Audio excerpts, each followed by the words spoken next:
So one of the biggest things I want to thank you for is your teachings about living unconditionally.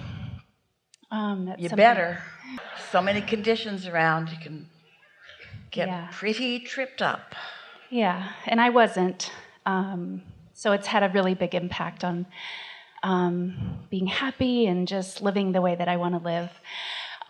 Where it gets a little tricky is when it comes to those big desires, those things that I really want. Well, how do you think those desires became big? Wanting them for a long time. Yeah. Having enough experience that you continued to say, I know what I don't want, I know what I do want, I know what I don't want, I know what I do want. And law of attraction just caused the momentum to grow. So are you suggesting that there's a gap between the momentum of the desires and the momentum of your belief? Yeah, for the big ones. Does it seem like you want to slow the desires down to match the belief, or do you want to move the belief along to match the desire? Yes. How do you think one would go about changing a belief? By practicing. A thought that you keep thinking is in your way. In other words, it's slowing you down and not letting you move in the direction. Say that a different way. If you chronically think a thought that your inner being doesn't think, what is the net effect of that on you? Negative emotion. Yeah. So if you are aware that you're just sort of bummed out a lot, or that you're disappointed a lot, or that you're discouraged a lot, then you know you're doing that, yes? So when you catch yourself in the moment of negative emotion, is it possible to change that thought? No. So why do you beat up on yourself? The momentum of it will take you. So what seems logical then? If in the middle of a negative thought, you're not going to change it, then what seems like a logical thing that you could do that would get more thoughts, which are just beliefs, which are just thoughts that you keep thinking? What seems logical that you could do to get more thoughts that you keep thinking move in the direction of your desire? Think about something else. Think about something else that doesn't challenge it, or think about it in a way, sneak up on it in a way that feels good when you sneak up on it. And by that we mean go general. Okay. So just things are always working out, and of course I want this, and so of course it's coming. Oh, it's time for a bigger conversation about this, because we've been having this same conversation for a long time, and you always agree, but you hardly ever get it. It's time for another approach to all of this. So let's find it here right now. Let's start with the basics. It's easy to see that picture of, I have two thoughts going on, a desire which is one thought and a belief that contradicts it. But what is the common denominator in the thoughts that I'm calling desires and the thoughts that I'm calling beliefs? What's something that you could say about both of them? Thoughts about things that I desire and thoughts about things that I believe. In both cases, I'm standing in my now, thinking them. All my power is right here in my now. How did I get to these thoughts that I'm thinking about now? Well, I've been thinking about them. But if I go back into my past, like to my birth mother or to whatever it is, and I try to change those thoughts, do I really change them, or do I just nail my feet to the floor in a stronger way by thinking them again and thinking them again and thinking them again? You see what we're getting at? Mm-hmm. So that's not a very productive way to change a thought, is it? By figuring out when I started thinking it, and by reminding myself how dumb I was when I first started thinking it, and trying to talk myself out of thinking it, because in any case I'm looking right at it, so it's active again, so I'm thinking it. I'm not slowing the momentum of that belief that's in my way. In fact, I'm encouraging the momentum of that belief that's in my way. So it's pretty obvious that that's not a really good approach, isn't it? So what could be a better approach? Now let's start with something that we were just talking about just a moment ago. When I feel in my physical form, when I feel negative emotion, what did you say that means? That you're thinking in contradiction to what you want. Brilliant. Exactly. So when I feel negative emotion, it's not just a hindering belief, it's a belief that my inner being isn't thinking. My inner being is thinking about my desire, and I'm thinking in contradiction to my desire. So doesn't that make me want to say, hey, inner being, what do you know about this? Doesn't it make you want to try to approach it from the standpoint of your inner being? Doesn't it make you want to think about what your inner being knows that you might not know? So let's break that down. Maybe it will help. What do you think that your inner being knows? Just guess, just grab at it. What do you think your inner being knows that you in your human physical form might not know?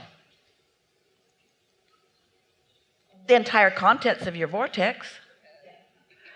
Your inner being knows the positive momentum direction of everything that's in there. Your inner being knows who each and every cooperative component is and what that means to the whole. Your inner being knows that you are worthy, that there's nothing logical that is holding you back. Your inner being knows that it's only your thoughts that are holding you back. But you know what? Your inner being never thinks about those thoughts that are holding you back, and that's why you feel negative emotion. Because if your inner being thought about those thoughts that are holding you back, you'd feel great. But your inner being doesn't think about the thoughts that are holding you back. Your inner being refuses to think about the thoughts that are holding you back. So think about what that means. Think about what sort of personal lifestyle habits your inner being might have, the non-physical you might have that you don't have. Your inner being never looks back, for one thing. Always looking forward. Your inner being never tries to justify anything.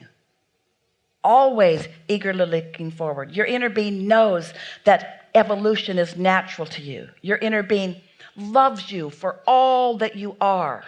Your inner being spends no time thinking about who you were. Your inner being only thinks about who you are and more. Doesn't this give you some sort of lifestyle habit choices that you might want to make? Let's discuss this relative to another person. So let's say that there's someone in your life up close to you who's been giving you a lot of grief. It doesn't matter who it is. Let's just be general about it. And you don't like that feeling of discord. And so your logic tells you from the discussion that we've just had that you're approaching this whole situation differently than your inner being is. So let's break down what the primary differences are. And this is what we want you to hear. We've not said this to you before in this clear way.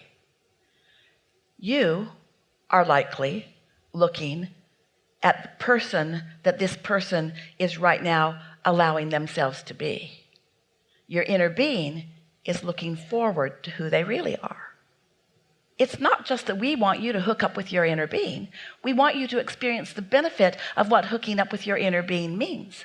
Have you ever heard yourself say about someone, well, they're doing the best they can, so I'm going to love them anyway because they're doing the best they can? That part of them isn't. That part of them isn't doing the best they can. The inner being part of them is the best they can be. That part of them isn't.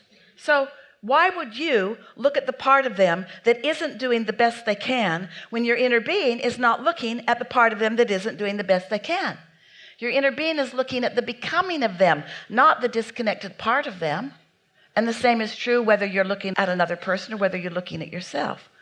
Is this too much? Are you following it? You can't be less than you are. Life caused you to be more. You got to be it if you want to feel good. Now, we're not demanding that you be it. You get to feel bad if you want to.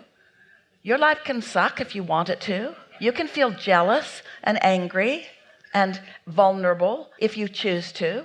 But now that you know what you know, it doesn't seem that wise to choose that, does it? When you don't have to. And you know what is so confounding about it?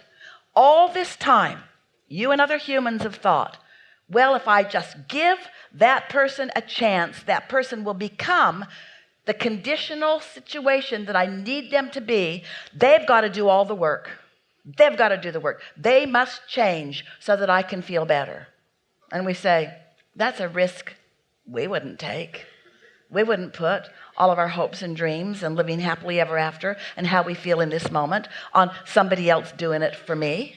We would look at who their life has caused them to be, and we would give our undivided attention to who their life has caused them to be, and we would revel about who their life has caused them to be with our inner being who's looking at that and their inner being who's looking for that, and we'd live happily ever after as we are allowing ourselves personally to be who our life has caused us to be. Do you follow all of that?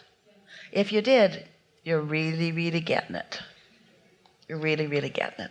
Nothing else works. Nothing else works.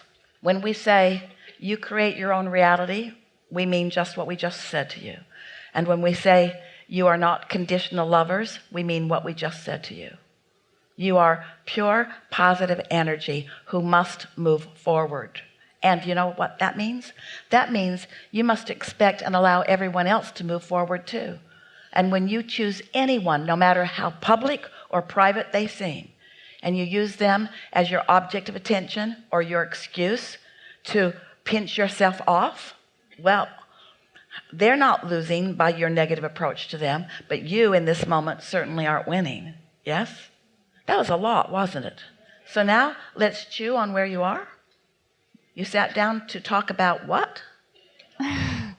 Those desires that seem really big, and you helped me in defining that means they're maybe a little bit further along than I believe. What does it mean that I have a desire that I don't believe? What does that mean in the context of what we just talked about? It means there's a part of me that does believe it and a part of me that doesn't, and you got to decide who you're going to be in this moment. Are you going to be the one who believes or the one who doesn't believe? Isn't that the only question that's on the table? Are you going to be like your inner being, or are you going to be unlike your inner being? We're asking you all, are you going to be like your inner being? What's the upside of that? What's the primary advantage of approaching your life from the standpoint that your inner being approaches your life? What's the upside of that? I'll feel good. Oh, it feels so good. It feels so good. What's the downside? It sucks. It feels awful not to be who you are, because the larger part of you will not stop being who you are. Here's a good picture for you. You with us? So your inner being knows what you've asked for and sees it all stretched out there. And your inner being is just moving steadily with every thought. We started to say thought, word, and action, but with your inner being, it's thought. It's thought, it's energy. Your inner being is moving forward with every thought toward the delicious becoming of that. Got the picture of that? Your inner being's moving forward. So now you keep wanting your inner being to say, come along. But your inner being doesn't look back. Your inner being just keeps going. It's your job to go too. But you keep thinking, well, you could look back. You could give me a hand. If you really cared about me, you could give me a hand. And your inner being says, going that way, not that way. Going that way, not that way.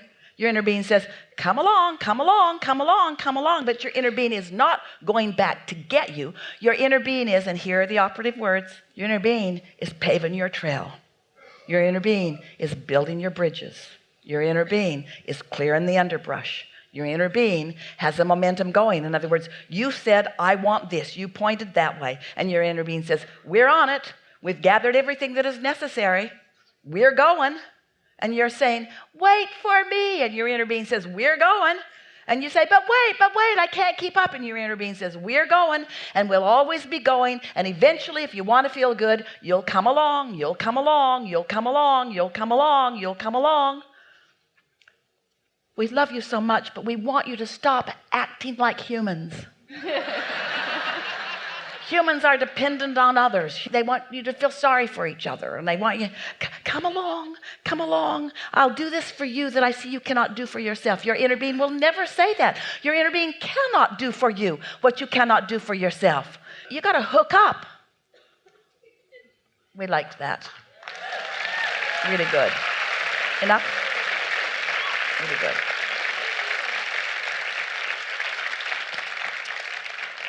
So that's what we came for. That's the new piece that is going to forever change you. Esther used to have that experience with Jerry. They'd get up from the dinner table on a cruise, and their intention was to go back to their cabin. And off Jerry would go. And someone would stop Esther, but Jerry would just keep going. Because he knew if he stopped, they would never get there.